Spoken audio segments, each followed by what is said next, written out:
Siempre en su práctica, no solamente estudiantes de medicina, sino también cuando sean futuros médicos, que en nuestro país una de las patologías más frecuentes es la patología infecciosa. Y una forma de presentación de la patología es el famoso patrón pleural.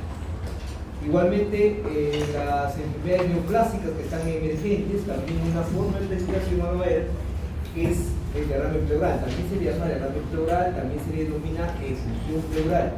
Es más, el tener ya efusión o derrame pleural en un contexto de una enfermedad neoplásica es de mal pronóstico. Lamentablemente, el tiempo de supervivencia de esos pacientes es bien corto. Les soy bien sincero, a pesar que uno puede hacer el drenaje pleural, el paciente muchas veces no sobrepasa los 6 meses. Por eso es importante que ustedes puedan identificar un derrame pleural, que no es difícil, inclusive ustedes lo pueden ver perfectamente en una radiografía así.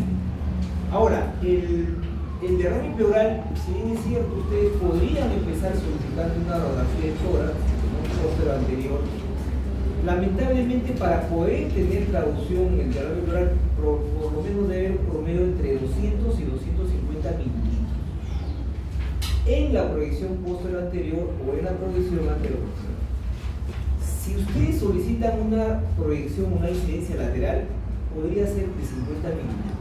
A partir de 50 mililitros podemos ver, como vamos a ver más adelante, el signo más importante va a ser la radiopacidad, que es, si como ustedes recuerdan, que vimos en la clase pasada, en la telectasia, que la telectasia también tiene su signo principal o su signo directo, era la radiopacidad homogénea, pero vamos a ver que los signos indirectos, esos que nos van a permitir poder diferenciar si es un derrame pleural versus una telectasia. Entonces, cuando nosotros hablamos de derrame pleural, vamos a empezar de los tipos de derrame pleural. En primer lugar, cuando solamente es eminentemente líquido, y cuando es líquido puede ser o un trasudado o un exudado, ustedes también están más o menos viendo en semiología la diferencia entre un exudado y un trasudado. Por ejemplo, el exudado lo más frecuente son las enfermedades infecciosas. Un trasudado, por ejemplo, lo más frecuente es la insuficiencia cardíaca congestiva.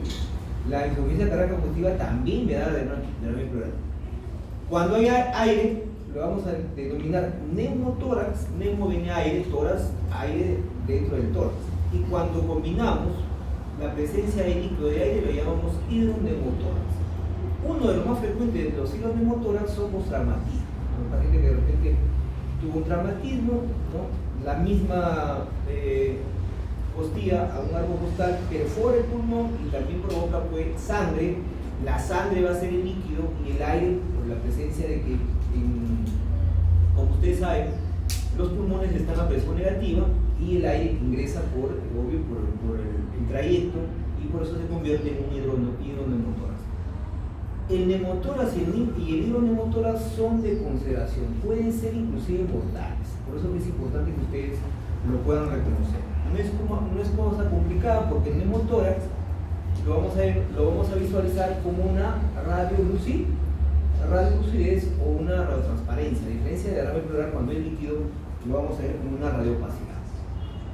Entonces, ¿cuáles son los signos básicamente principales del derrame pleural? Empezamos primero con la radiopacidad. Si ustedes se dan cuenta, recuerdan que dentro de lo que les mencioné de los signos principales o los signos directos de una evaluación, cuando ustedes se enfrentan por primera vez a una radiografía, como ven ustedes, de tórax póster anterior, ¿a dónde vas?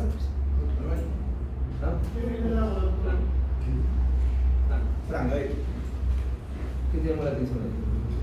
Aparte de la semana pasada que hemos repasado. ¿Ah? No, aparte de la parte derecha. De lo que hemos revisado la semana pasada. ¿Qué patrón sería?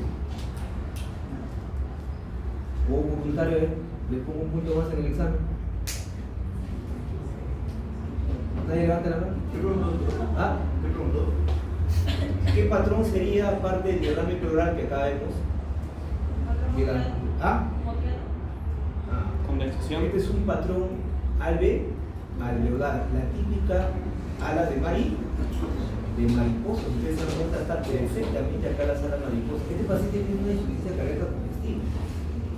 Siempre los derrames pleurales, cuando tienen el derrame pleural bilateral se obtura. Ustedes recuerdan, les dije, uno de los parámetros para poder evaluar en la evaluación sistemática, tenemos que visualizar los ángulos costodiafragmáticos, y los ángulos costodiafragmáticos deben estar completamente libres de radiolúcidos. Si ustedes se dan cuenta acá, se visualiza la radiopacidad, obtura, ¿no? Se ve la radiopacidad, como ustedes acá tienen la flechita, acá se ve con mucha mejor evidencia, digamos. Acá está el famoso signo del menisco, pregunta de examen de ENAM, ¿cuál es, en qué patrón se observa el signo del menisco? Ustedes tienen el derrame pleural, el derrame pleural. Entonces, el signo más importante, no se olviden, o el signo directo, el signo principal en el derrame pleural es la radiopacidad. Y la radiopacidad, si ustedes se dan cuenta, es homogénea. Por eso acá, algunos autores también le llaman el velamiento. El velamiento viene del velo, ¿no? El velo de la novia, por eso que tiene esa característica. Entonces, no olvidarse, por ejemplo, este es un derrame pleural mínimo. ¿Qué significa mínimo? Que el volumen, como ya les dije, aproximadamente va entre 200 y 250 mililitros. Recién cuando yo puedo visualizar que los derrames, ¿no?, que borran los ángulos costodiafragmáticos, el volumen aproximadamente va a ese. Entonces, generalmente ese volumen no le produce mucho problema al paciente. Lo que sí definitivamente lo produce, la disnea, que es característica, no se olviden, el signo más importante que necesita cara compositiva, es, en este caso, ¿qué es acá? ¿Cómo se llama? El edema agudo de pulmón. El edema agudo de pulmón. Eso es un típico edema agudo de pulmón, que obvio que también tiene derrame pleural. Entonces, básicamente, la disnea es por el edema agudo de pulmón. La otra técnica de imagen que también nos podría ayudar para poder hacer el diagnóstico de derrame pleural cuando son mínimos es la ecografía. La ecografía me puede determinar volúmenes de 10 mililitros. Miren, miren ese volumen muy pequeño. Porque no se olviden que en el espacio, ¿no?, en el espacio pleural aproximadamente hay entre 3 y 5 mililitros normalmente. Mayor esa cantidad ya se considera que es un derrame o una efusión.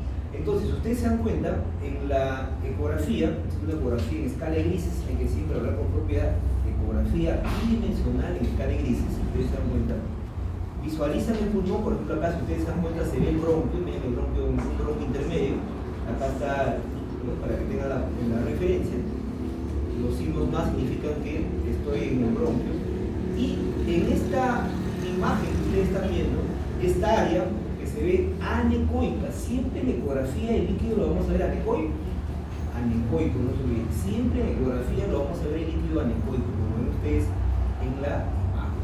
Entonces, muchas veces estas pequeñas cantidades que ustedes están viendo se ven perfectamente, uno lo puede evaluar por ecografía, pero como les preguntaba en el examen ahora, una de las limitaciones que tiene, o una de las ventajas que tiene la ecografía, que es operador de P independiente, tiene que ser el que realice la ecografía, tener experiencia para poder evaluar cómo es. Por eso ustedes se dan cuenta, también tiene edema.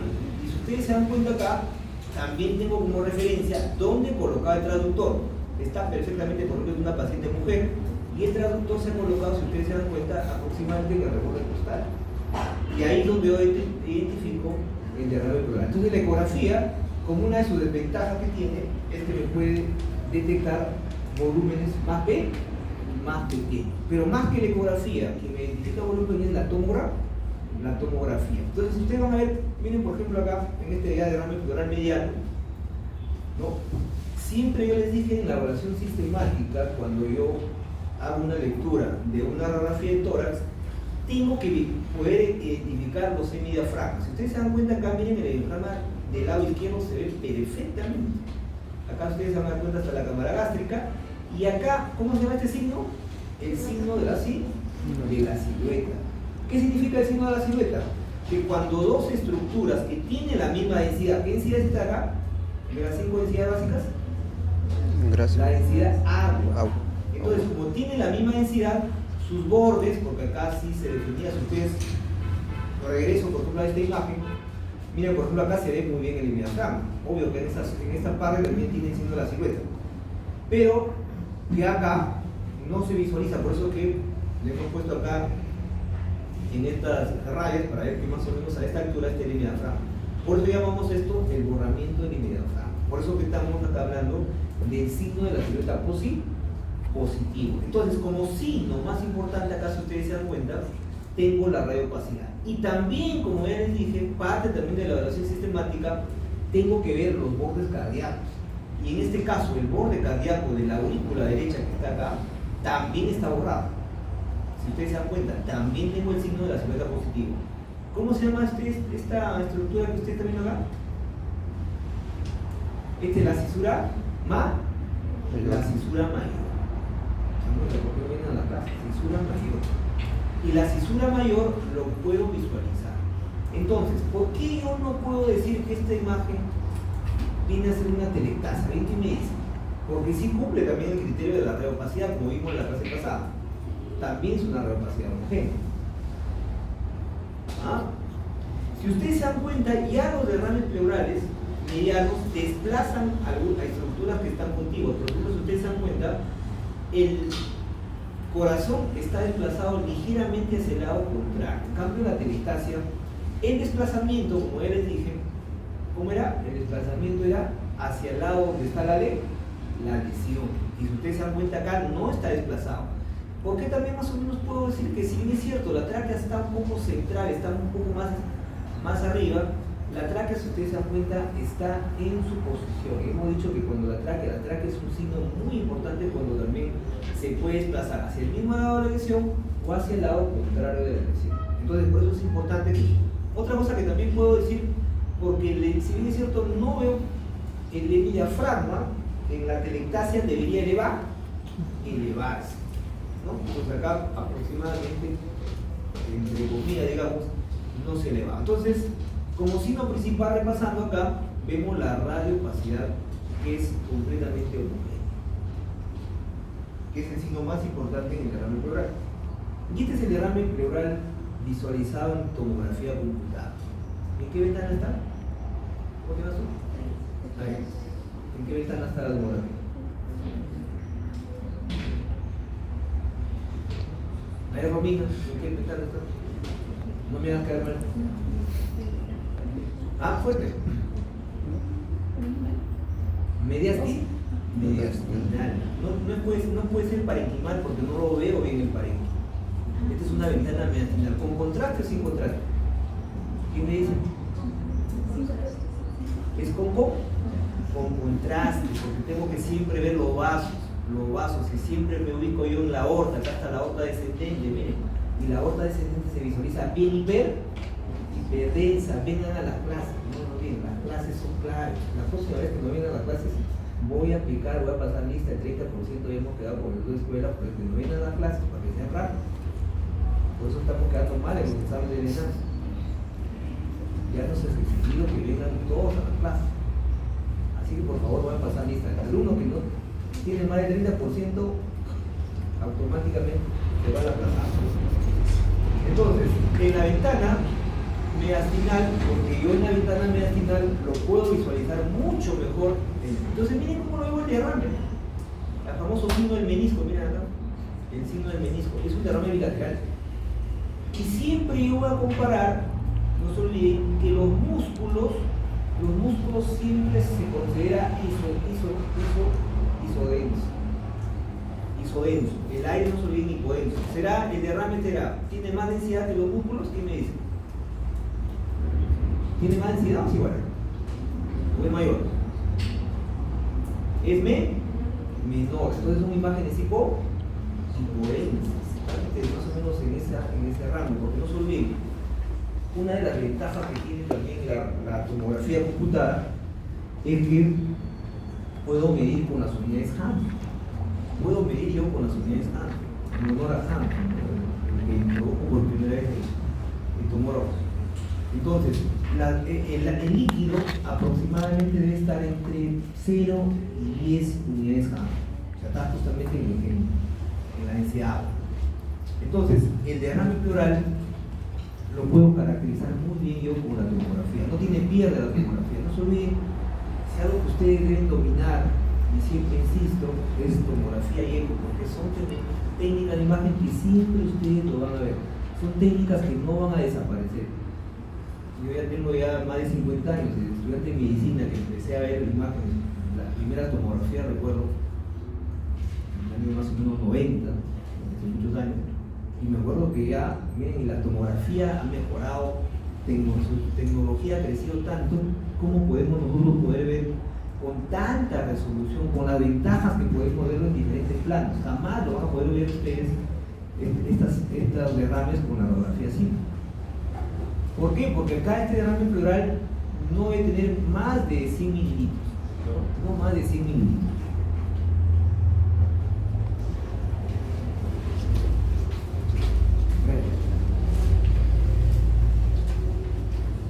Entonces, volviendo nuevamente al derrame por ecografía, ¿no?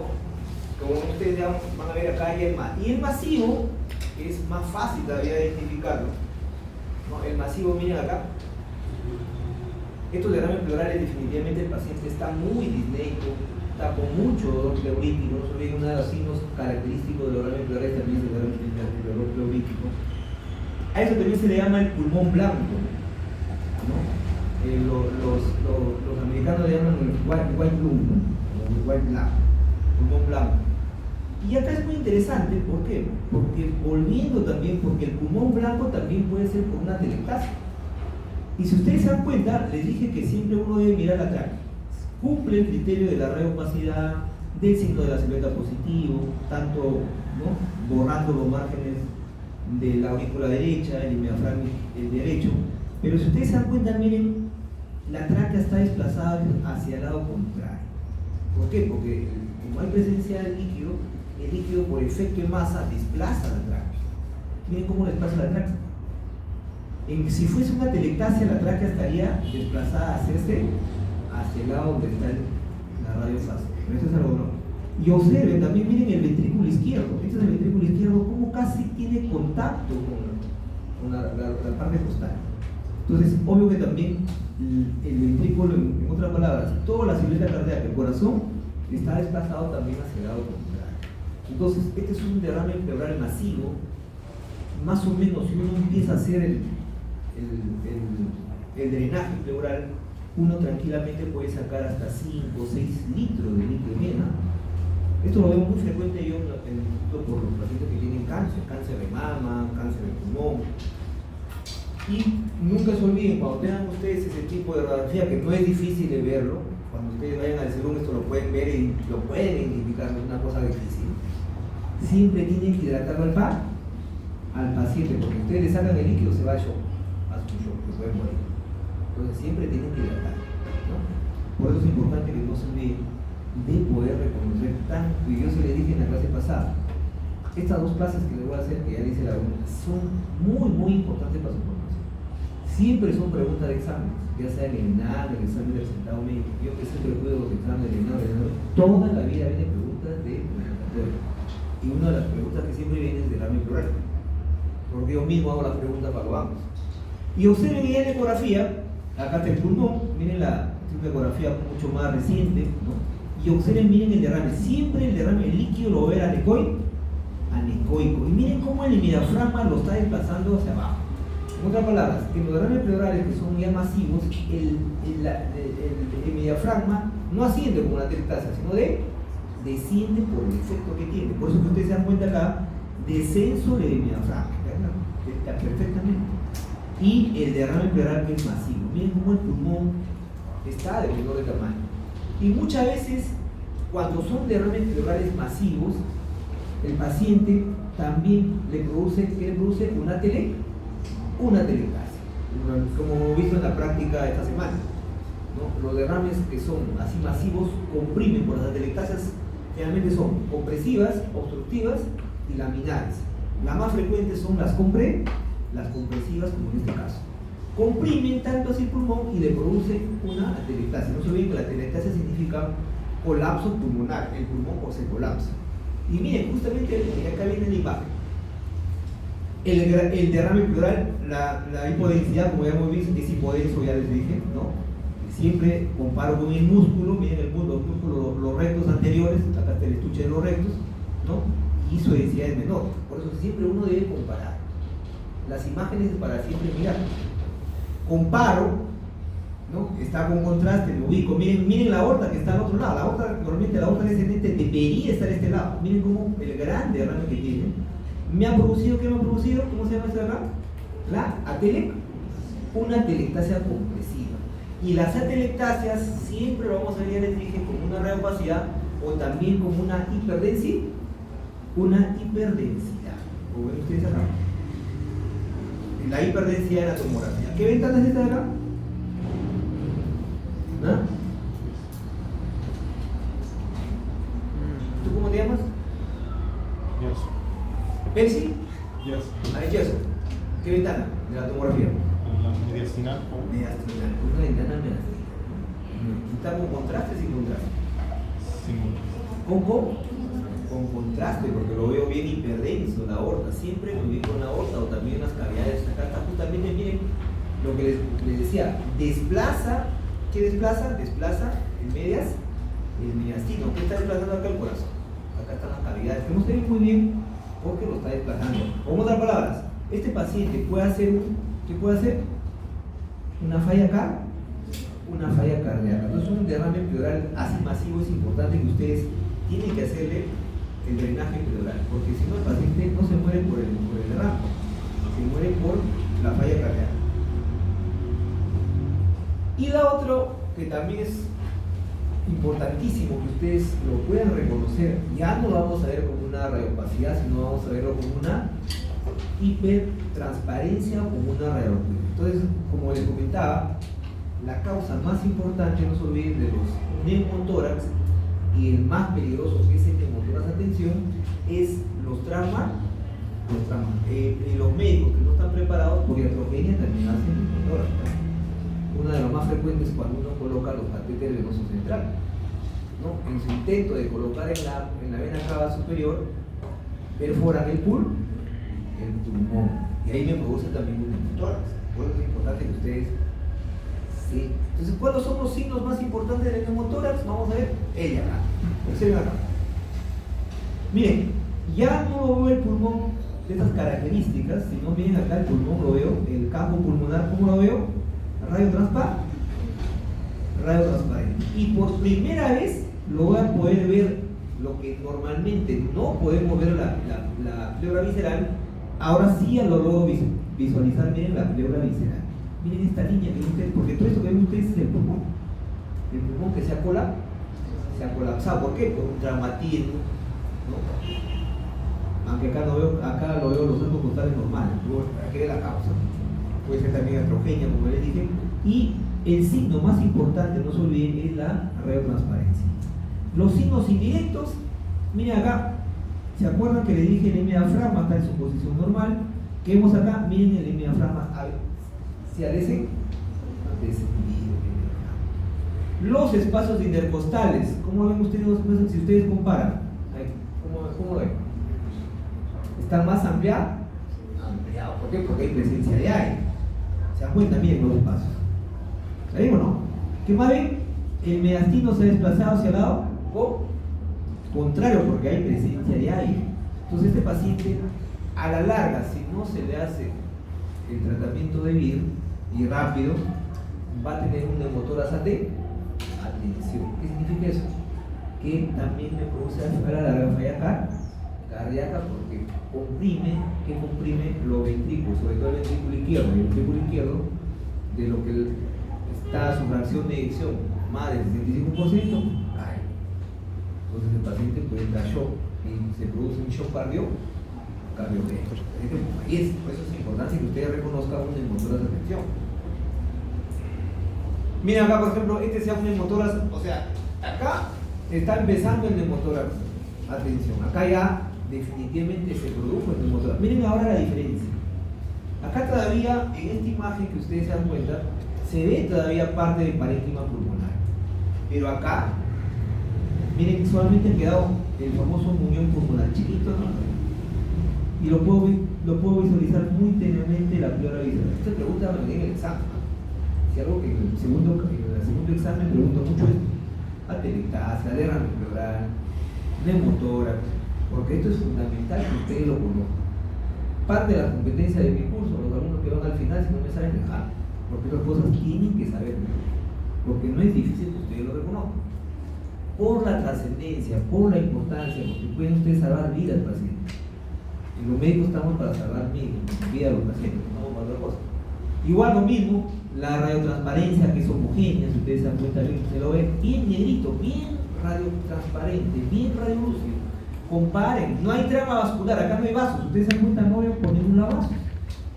Ya le dije también el aumento de la amplitud del espacio intercostal, acá si ustedes se dan cuenta está normal, acá ampliado. Y ya le dije la pleura visceral. Y también otro signo para el descenso del diafragma. No es difícil. Y el hidroneumotórax es una combinación, así como vimos en caso de los que les preguntaba ahora en el examen, de la sinusitis, ¿no? El famoso sinusitis, si ustedes recuerdan, el famoso nivel hidroaéreo. ¿Qué combinamos acá? Miren, se ve bien bonita la imagen, es una imagen digitalizada, ¿no?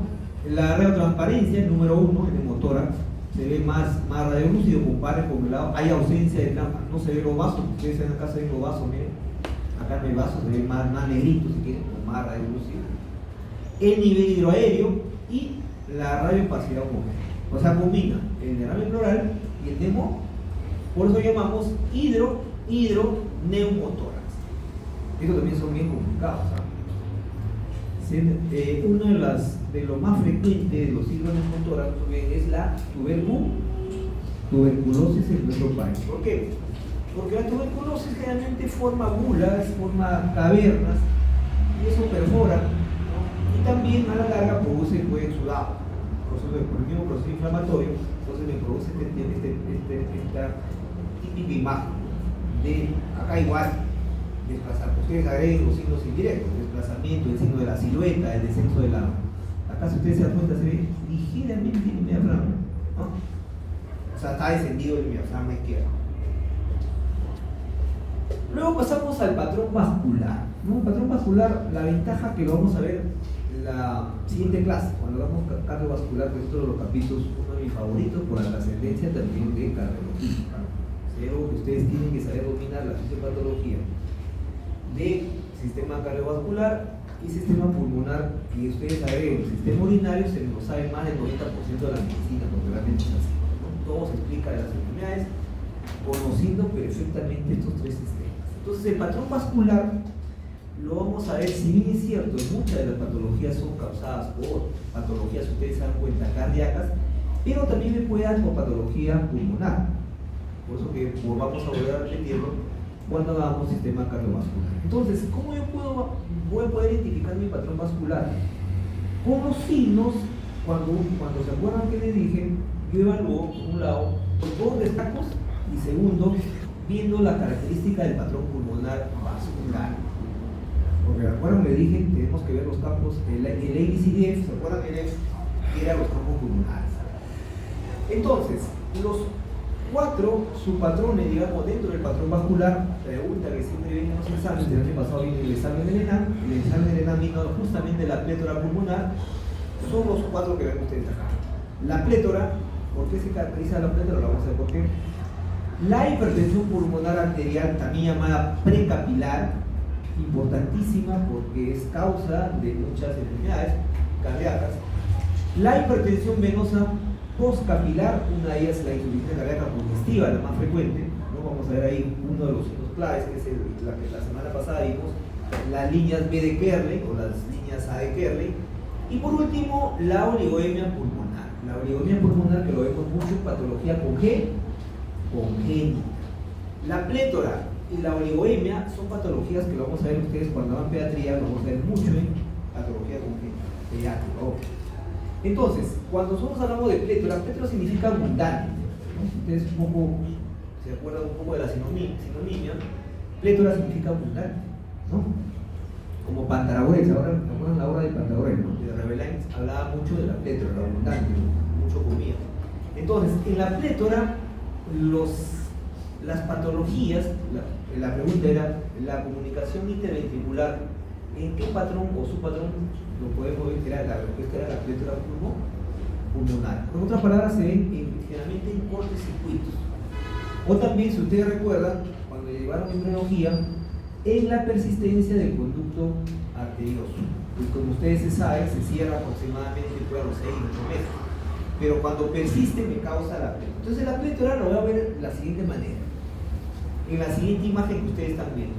Primero lo que voy a visualizar siempre, ya les dije, el ABCD, en este caso me voy a detener mucho en la C que significa cardiac, todos los bordes cardíacos. Si ustedes se dan cuenta, los bordes cardíacos poco a poco se van a ir familiarizando, la próxima semana vamos a complementarlo.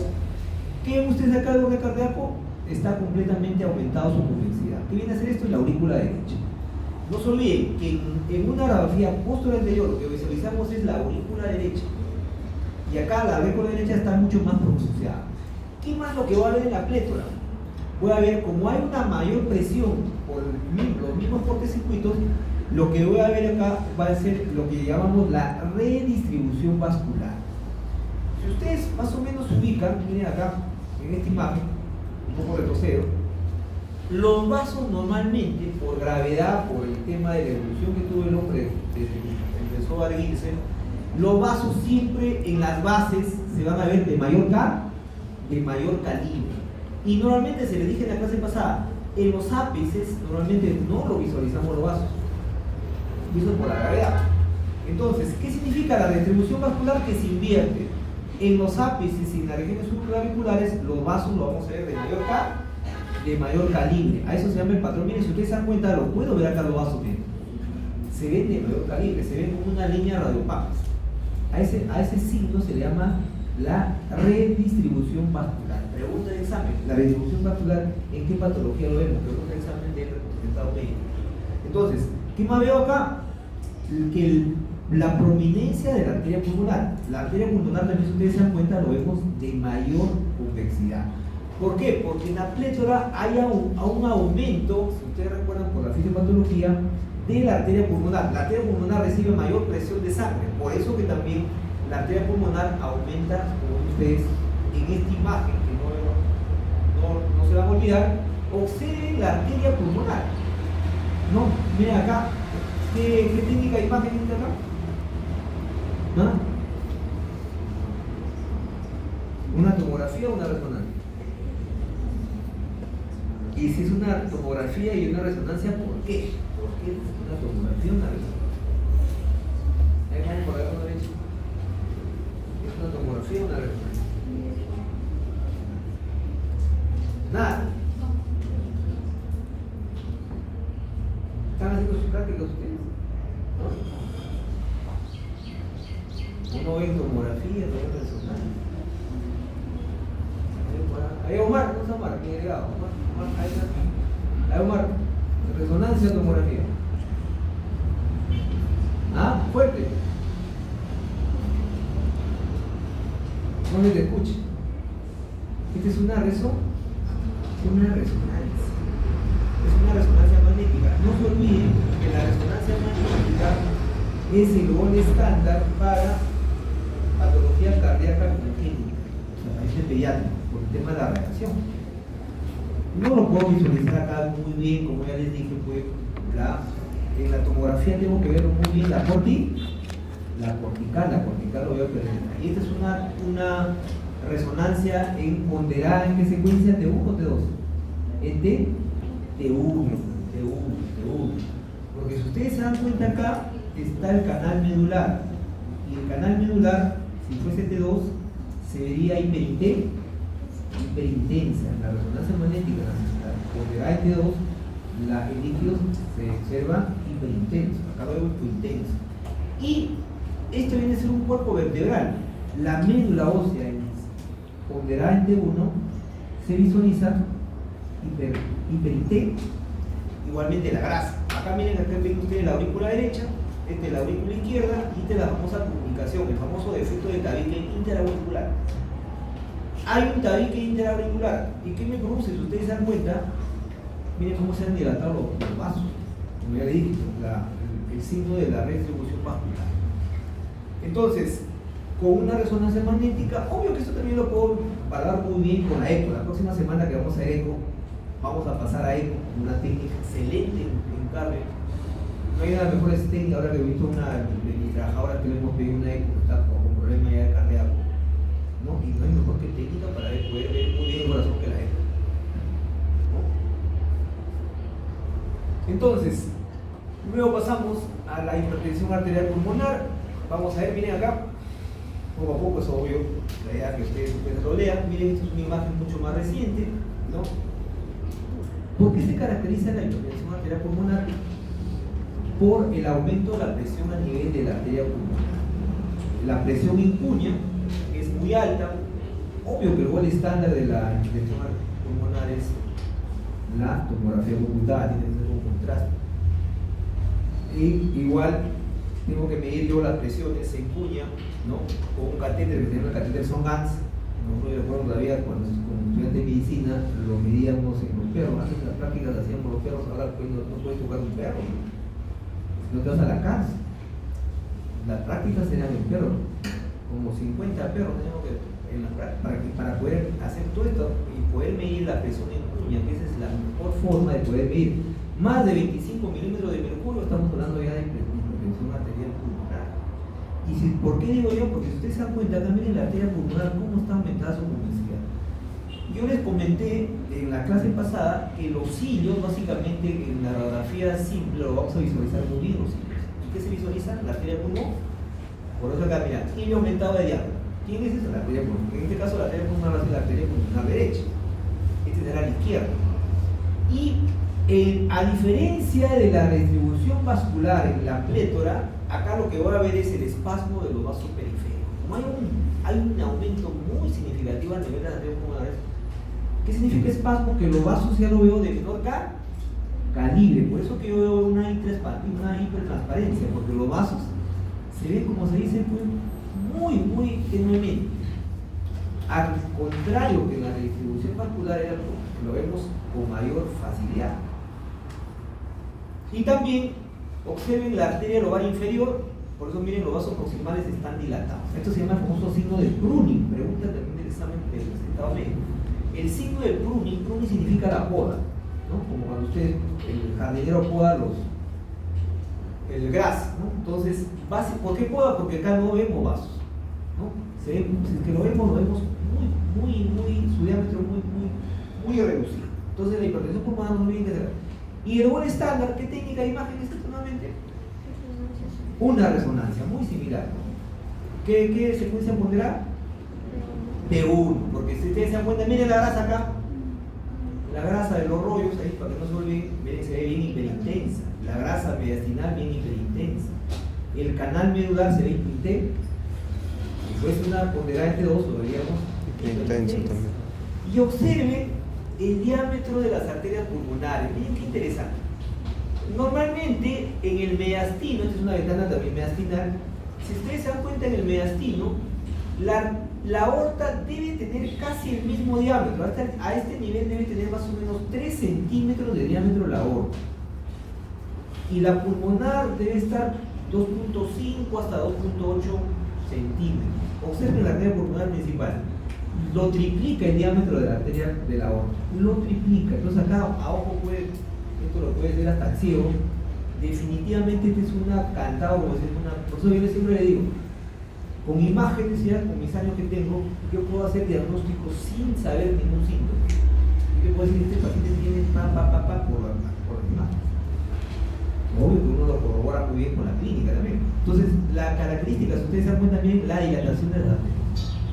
Y el otro signo que les acabo de mencionar, el famoso espasmo o el Pruning arterial periférico. Los vasos se ven de menor calibre, porque como soporta tanta presión la sangre a este nivel, porque no se olviden que las arterias pulmonares, ¿de qué se encargan las arterias pulmonares como función? De la vascularización de los pulmones. Pero como reciben tanta presión a este nivel, entonces quedan desmedros los vasos, que queda, por eso se llama el famoso espasmo, ¿se acuerdan? Periférico de los vasos. Todo tiene una explicación. Las imágenes, si ustedes me la aprenden, todo se explica con la fisiopatología. Acá no hay nada que perderse de memoria. Y la otra es la hipertensión venosa pulmonar. ¿Qué patología de lo más frecuente veo en la pregunta también de examen? De la hipertensión venosa pulmonar, la estenosis mitral. ¿Por qué me interesa la estenosis mitral? Porque sigue siendo la primera causa en nuestro país de la fiebre reumática, no se olviden. Vamos a tener la próxima semana, esto vamos a volver a verlo, muy bien nuevamente. Entonces, obvio que también lo puedo ver, lo que les comentaba, estrella ventricular, o sea, un infarto, posinfarto, también lo puedo ver. ¿Y se acuerdan la otra que le dije? La insuficiencia cardíaca congénita.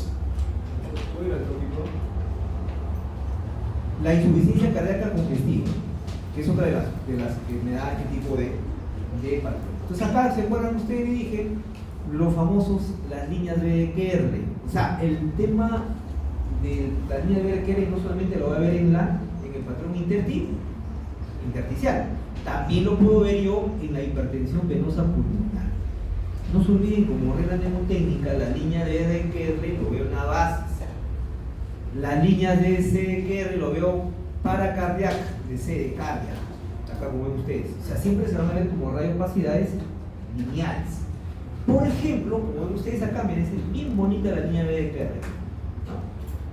Se ven paralelas, su espesor de 3 milímetros, su longitud hasta 5 centímetros, ¿no? Es una de las... Yo en mi vida, como siempre le digo a los alumnos, la línea BDCR muy poco veces he visto, menos la DA, la tipo A que están realmente en los APIs, pero lo que sí he visto mucho, con mucha frecuencia, son las líneas BDKR. Kerley fue un médico irlandés que quien fue por primero lo describió. Y por último, la oligoemia. Vuelvo nuevamente a la oligoemia, patología, como ya les dije, la plétora y la oligoemia son características de patologías congénitas en pacientes pediátricos. ¿Dónde lo voy a ver? Miren, en la atresia. Por eso que cuando ustedes tengan una atresia de cuspidia, van a tener también problemas hepáticos. Y la más pregunta que siempre todavía viene, la tetralogía de Fano. ¿No? Creo que vamos a hacer alguna de las dos. Acá tienen ustedes la oligoemia, la clásica imagen de este paciente es un neonato. Todo esto que ustedes están viendo es el timo. El timo generalmente todavía está recién empezando a evolucionar. El timo lo vamos a ver siempre de esas características, bien radiopaco. Observen el borde de la aurícula derecha y la famosa imagen en bota. Pregunta que toda la vida viendo los exámenes de enanos, la imagen clásica en bota, ¿no? O que el ápex está, si ustedes se dan cuenta, el ápex está dirigido hacia arriba. Pero ¿qué significa oligoemia? Porque a mí más me interesa en la parte vascular pulmonar ver las características de los campos pulmonares. ¿Qué por los campos pulmonares se ven? ¿Que se ven hipertrampa? Porque oligo significa que llega poca sangre a los pulmones. Van a ver por qué. Van a ver por qué. Por esto. Por la estenosis mitral. ¿La estenosis de qué estenosis? De la arteria pulmonar. De la arteria pulmonar. ¿Ya? ¿Se acuerdan que vimos en la hipertensión bien dilatada? Acá está más bien más estrecha. Pero en la oligoemia pulmonar, por ejemplo, en este caso de una tetralogía de Fallot, tetra viene de 4 signos clásicos. Primero vamos a ver la comunicación interventricular, o sea, se mezcla la sangre, ¿no? La sangre arterial con la sangre venosa se mezcla. Por eso cuando ustedes atiendan un recién nacido y vean un niño que tiene cianosis, pueden ustedes sospechar que puede ser una comunicación interventricular. Los famosos niños azules que también le llaman, ¿no? ¿Por qué? Porque hay una cianosis de todo el cuerpo. ¿Por qué? Por la comunicación interventricular. ¿Qué más veo yo? Que la aorta está cabalgando sobre el septum. Mira, acá está el septum interventricular. Ustedes recuerdan el septum, ¿no? Este es parte del septum, ¿no? Es parte del septum que se ve acá. ¿Qué técnica de imagen es esta? Para empezar, una tomografía computada. Acá lo veo porque es tomografía, porque la cortical lo veo bien hiperdensa, los músculos no lo discrimino muy bien como lo acabo de ver en la resonancia magnética.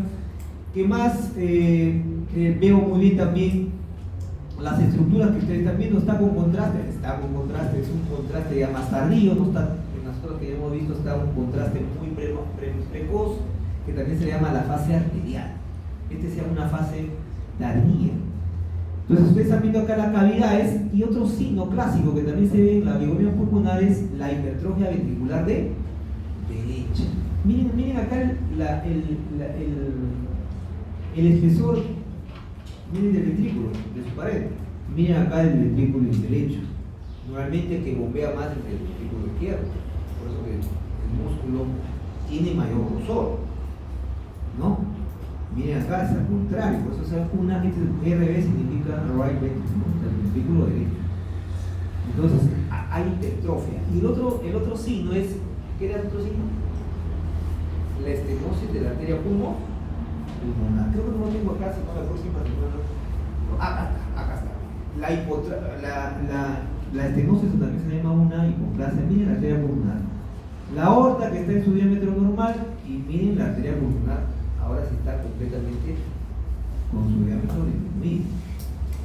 Entonces ahí tienen los 4 signos. ¿Cuáles son los 4 signos? Hay un voluntario. A ver. Cabalgamiento de la aorta Sobre el septo. Muy bien. hipertrofia ventricular derecha, la estenosis de la arteria pulmonar y la comunicación. ¿Cómo te llamas tú? Madre. La madre. Tienes un punto de progreso. Estás atento, estás atento a la clase. Y por último, falta un patrón, el último patrón destructivo. Entonces, otro de los patrones claves para que ustedes puedan sentirse bien cuando uno dice, pucha, que realmente esto a uno le llena de mucha satisfacción. ¿Por qué? Por la trascendencia. Fleischner, que es una sociedad, la sociedad americana, recién hace 2 semanas publicó su último consenso. ¿Por qué es importante saber identificar un nódulo?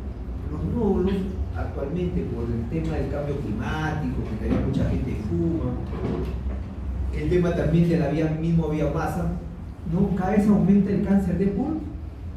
Ahí justamente viene la trascendencia. La neoplasia que más mata en el mundo, no se olviden, es el cáncer de pulmón. Tanto en mujeres como en hombres. Más en hombres, no es el cáncer de mama, el cáncer de pulmón. Es más, hasta el mismo fumador pasivo fácilmente puede tener cáncer.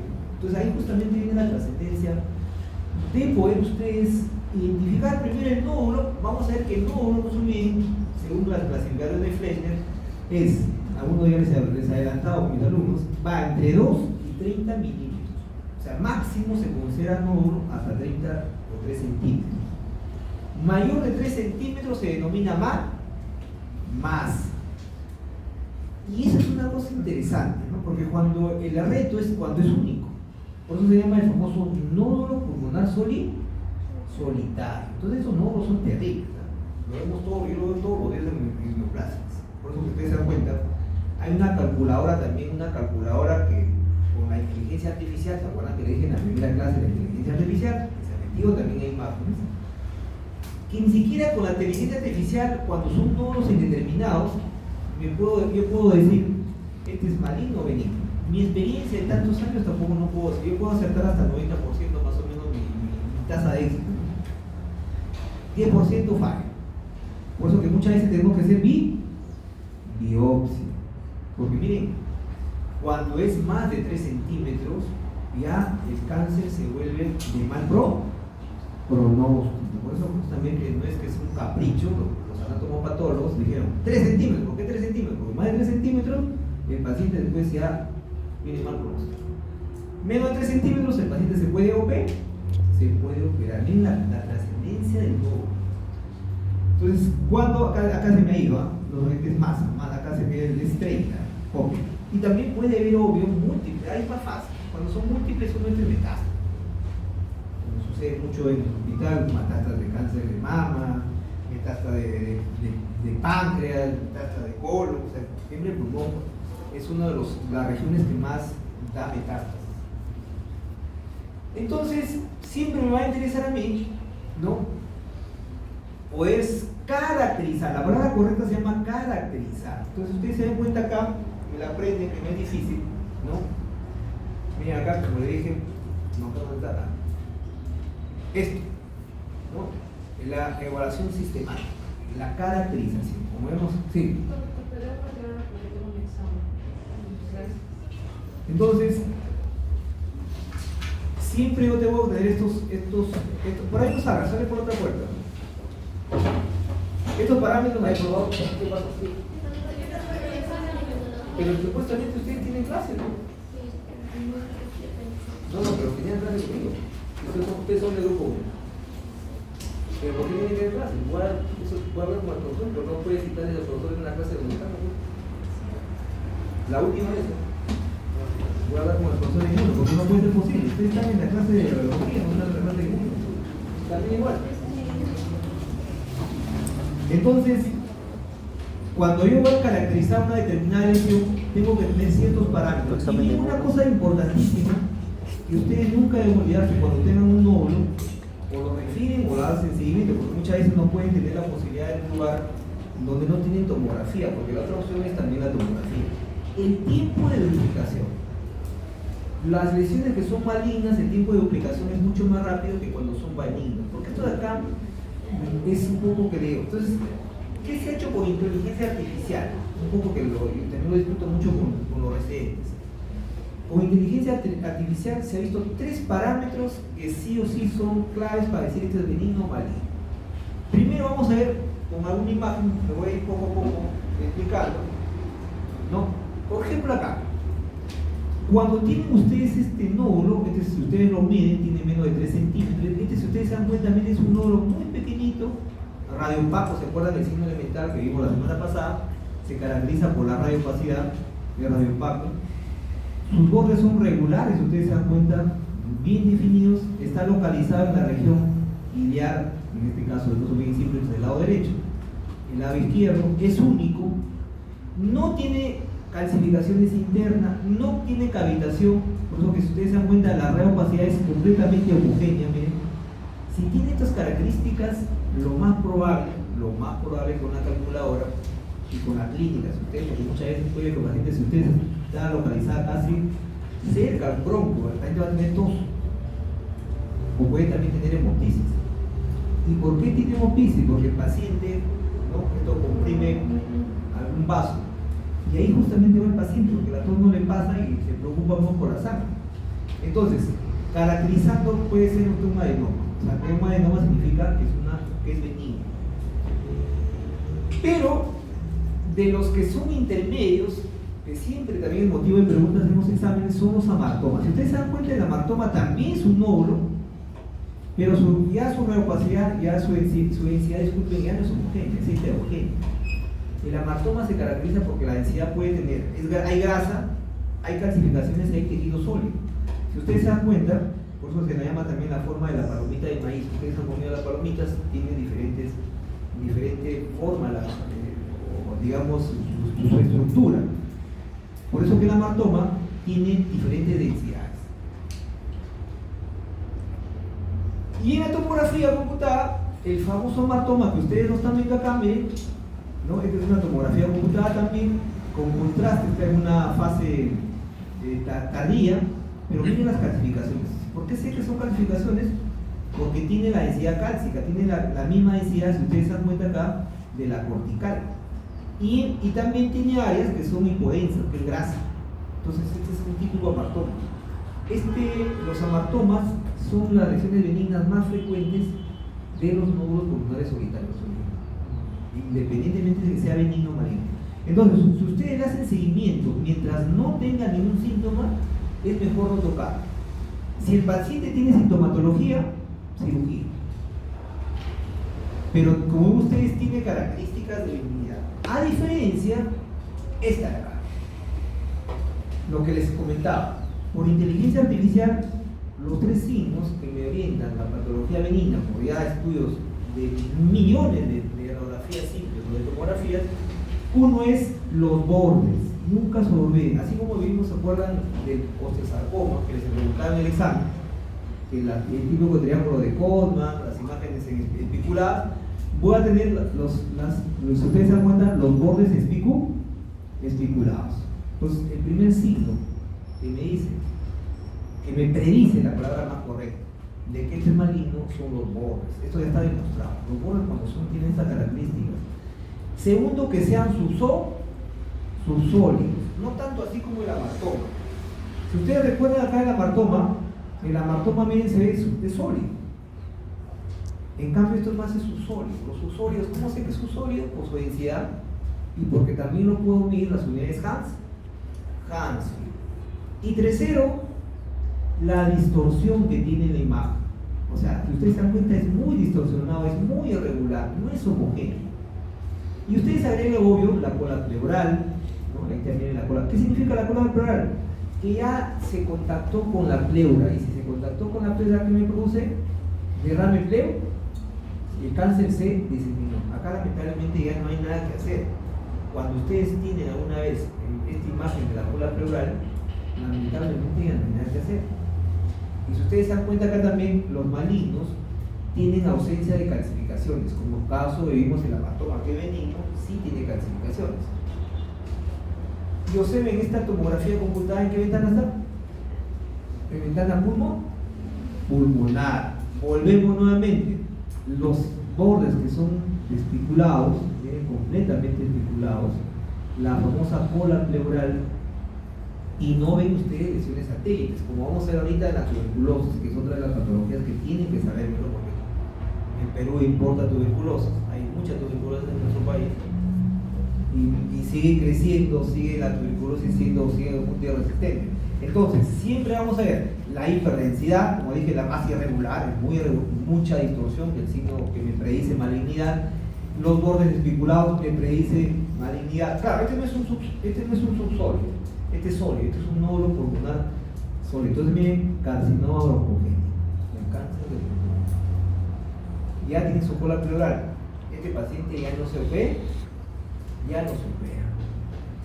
Pero también puede encontrar otros signos. ¿Se acuerdan que le dije que el broncograma aéreo no es patognomónico del patrón alveolar? El alveolograma aéreo también puede ser un signo que le encontramos en el carcinoma broncogénico también. Igual también sus bordes, acá por ejemplo los bordes ya no son espiculados, los bordes son lobulados. También los bordes lobulados, como ven, por ejemplo el cáncer de mama también me da bordes espiculados, por decirles, pero también me da los bordes lobulados. Y observen, miren acá, por ejemplo, miren acá tiene cómo retrae la pleura, miren cómo está retrayendo la pleura. Miren cómo hay una retracción, como si está jalando la pleura. O sea, ya hay contacto. Miren, cuando ustedes estiran una liga, está la famosa cola pleural, de mal pronóstico. Es lo que yo hago en mi instituto con una tecnología que se llama la PET-CT. Eso lo tengo yo en neoplásicas, en el único lugar de todo el Perú que hay, solamente lo tengo en el hospital de neoplásicas, que es la técnica del PET-CT. Este va mucho más allá todavía.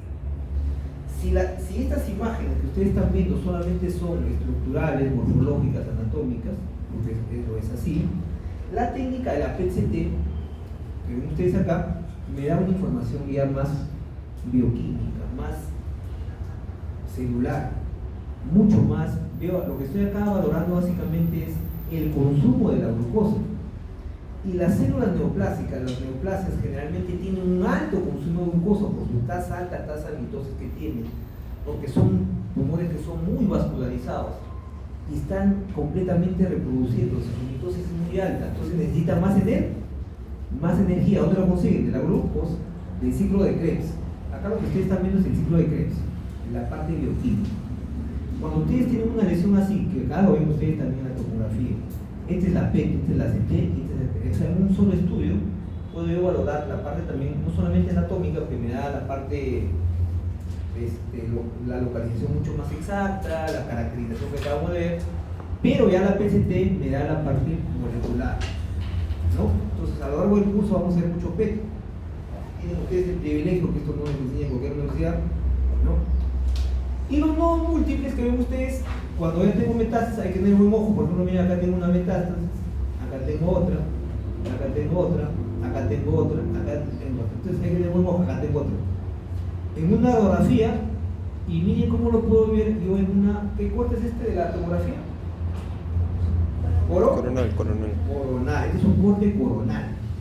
Miren acá, la metástasis que lo ve acá muy bien, miren cómo lo ve acá. Ya no tiene pierna, acá lo que vea, acá, ¿se dan cuenta? Y esta chiquita acá, lo veo acá, en este corte coronal, en una ventana, ¿qué ventana es esta? Pulmonar. Entonces, si ustedes todavía se quieren familiarizar, es mucho más fácil, si ustedes se dan cuenta, no observarlo en una tomografía, ¿no? Entonces, las metástasis pulmonares, el tratamiento solamente es quimioterapia, ya no es como el caso del nódulo pulmonar comunitario que puede. Y por último, para que no se aburran, el patrón destructivo.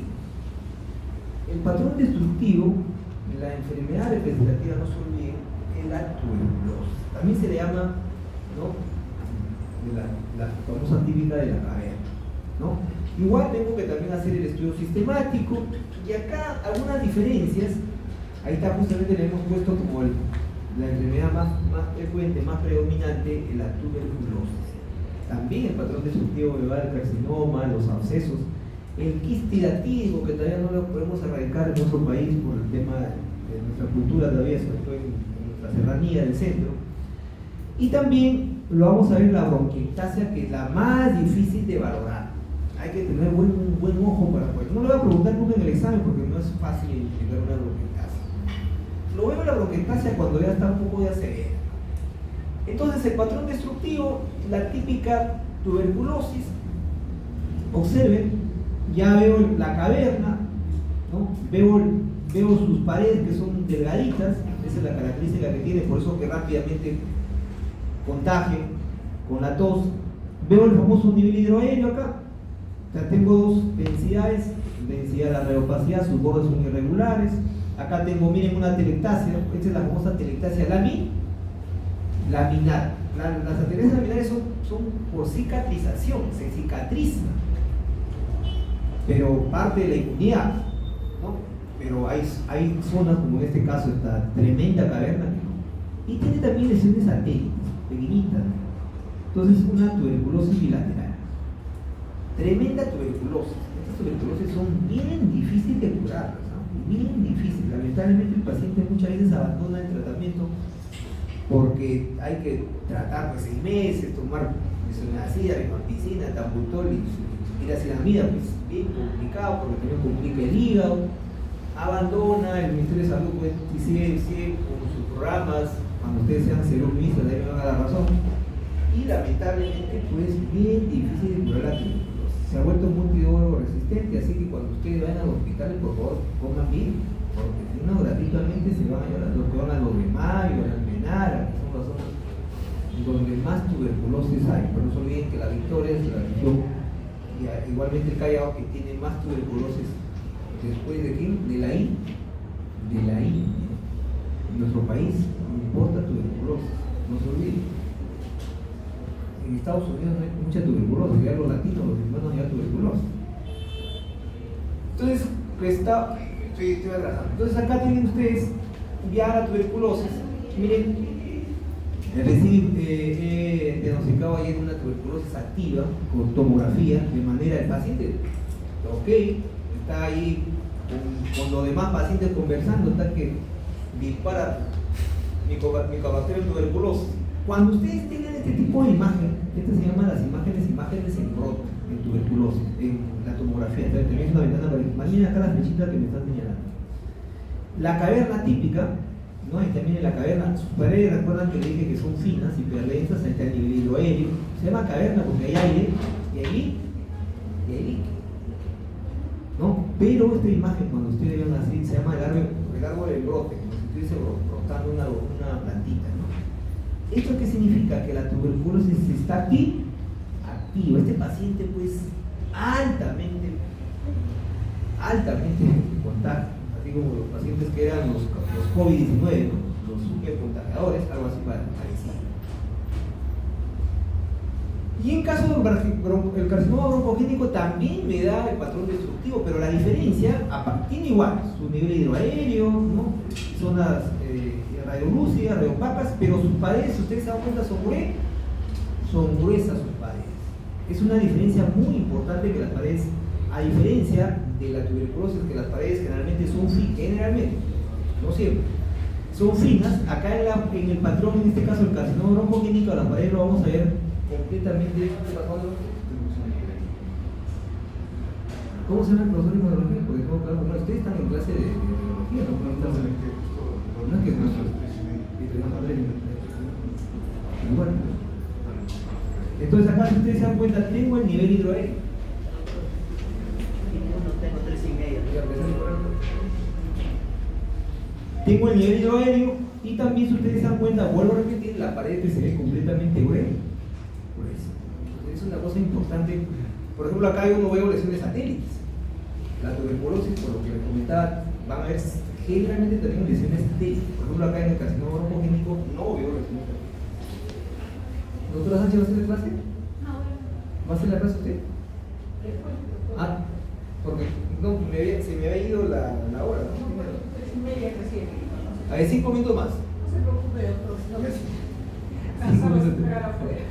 Y el absceso no se olviden que también es importantísimo porque ustedes lo van a ver con mucha frecuencia, porque generalmente son pacientes que son inmunodeprimidos.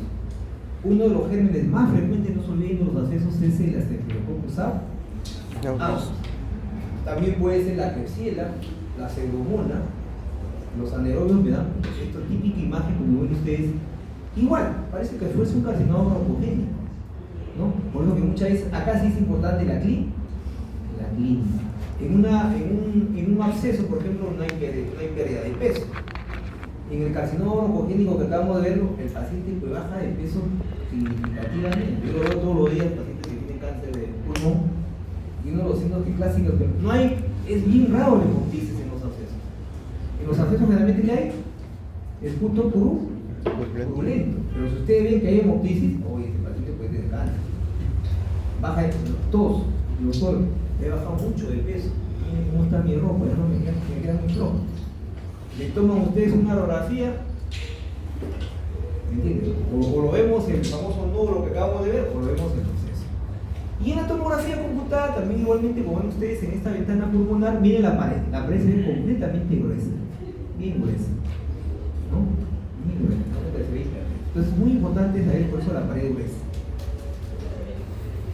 El quiste hidatídico, que también ha sido pregunta del examen mineral.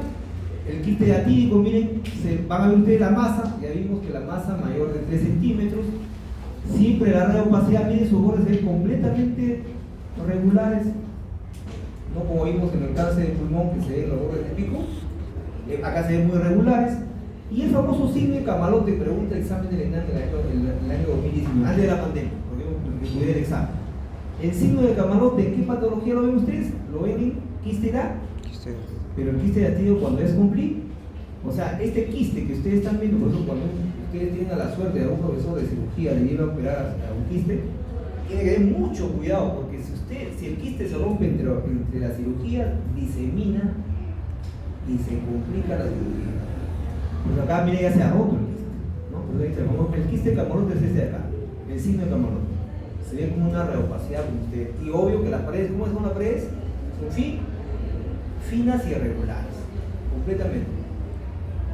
Y uno de los últimos, para ir terminando, es el famoso enfisema, que ustedes lo van a ver, porque el enfisema es una entidad que conforma la enfermedad pulmonar obstructiva crónica. Vamos a ver. En mi época todavía estudiante de medicina, el enfoque era bronquitis crónica, enfisema y asma bronquial. El asma bronquial ha sido separado por una entidad muy interesante que tiene otras características, así que ahora en el época ha quedado el enfisema y la bronquitis crónica. ¿Por qué se caracteriza el enfisema? Porque volvemos nuevamente a la radiotransparencia. Ustedes examinan a un paciente con enfisema, tiene sibilantes en todo, por todo lado. Silba cuando habla. Y tiene la clásica imagen, como ustedes miren cómo se aumenta longitudinalmente, miren acá. Por eso que vemos el descenso, volvemos nuevamente a los famosos semidiafragmas. Los semidiafragmas, como ustedes, están descendidos. Y observen bien el mediastino. Esta es la imagen típica de la imagen que vemos algunos autores, la imagen en vela, como un signo. Está estrecho. ¿Por qué se ha estrechado el mediastino? ¿Por qué? Porque se han roto los alveolos. Miren los espacios intercostales. Y las costillas están horizontales. Miren las costillas cómo están horizontales. Entonces, la famosa imagen de paciente que es tórax en toneta, me llaman. Igual también el enfisema, ¿se acuerdan? Cuando vemos en la lateral, en la proyección lateral, miren el espacio, ¿se acuerdan? El famoso espacio retroesternal, que acá está mucho más radiolúcido, más ensanchado. Igualmente el espacio retrocardíaco completamente ensanchado. Igualmente miren el aumento, por eso que el paciente tiene un diámetro, el famoso, y también obvio los semidiafragmas que están descendidos. ¿Cómo lo vemos en la tomografía? Es más fácil, el gol estándar para caracterizar muy bien el enfisema es la tomografía. Miren cómo completamente, si ustedes recuerdan, las paredes bronquiales, que también se asocian mucho a bronquitis, o también a las bronquiectasias, pero ven ustedes cómo ven la hipodensidad terrible, así haciendo el parénquima pulmonar, ¿recuerdan? Y también ya no vemos las arterias, ¿se acuerdan que siempre la arteria lo veíamos con el bronco? ¿No? Acá vemos más a predominio, pues, como ven ustedes, de la disminución en general. ¿De quién? ¿De quién? Del ubulío pulmonar seco. ¿Se acuerdan del ubulío que vimos la semana? Está el LPS, el ubulío pulmonar seco. Y por último, la enfermedad más complicada, más difícil de evaluar por radiografía simple, fácil por la tomo es el gol estándar. Pregunta del examen de Lendan hace 2 años, la bronquiectasia, ¿cuál es la causa de la bronquiectasia? ¿Es la tuberculosis? En nuestro país es la tuberculosis, por eso que siempre tienen que leer tuberculosis, porque toda la vida viene. Por eso que miren acá les he puesto un esquemita para que se puedan ubicar, ¿no? Miren acá un bronco que es dilatado, o sea, en otras palabras, una bronquiectasia, acá está el esquema, para que nos vean cómo están los vasos, echado un poco la sombra, ¿verdad? Porque no es fácil, no es fácil por la radiografía, porque sí lo puedo identificar muy bien con la tomografía. Miren, ¿ustedes se acuerdan que siempre les comenté en la clase pasada? La arteria con el bronco tienen el mismo diámetro, ¿se acuerdan? El famoso signo del cañón de escopeta, ¿se acuerdan? Pero acá lo veo al revés. El bronco está dilatado, miren sus paredes y está más dilatado el bronco. Entonces, esa es la imagen del centro. Muy bien, entonces, las preguntas lo dejamos para la siguiente clase. Les quiero ver la clase, la próxima clase. No se me olvide. Sí, doctora, puede llegar.